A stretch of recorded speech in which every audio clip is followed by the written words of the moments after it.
વધ છે. બોલિયે ભગવાન કી જય. કૃષ્ણ કનૈયા દિવ્ય પૃથ્વીને નાવી સ્થિર કરી એટલે મનોરાજા અને શત્રુપા રાણી બંને દિવ્ય સૃષ્ટિ રચે છે. દિવ્ય સૃષ્ટિ રચવામાં આવી. અહીં સમય જવા લાગ્યો.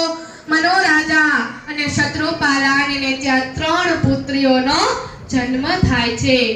મનોસ્તુ શતરૂપાયામ તીસર કન્યા જગની રે આકુતે દેવહૂતિશ્ચ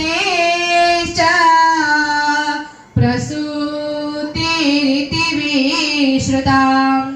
અહીં મનોરાજા અને શત્રુપા રાણીને ત્યાં 3 પુત્રીઓનો જન્મ આકુતિ, દેવહૂતિ અને પ્રસૂતિ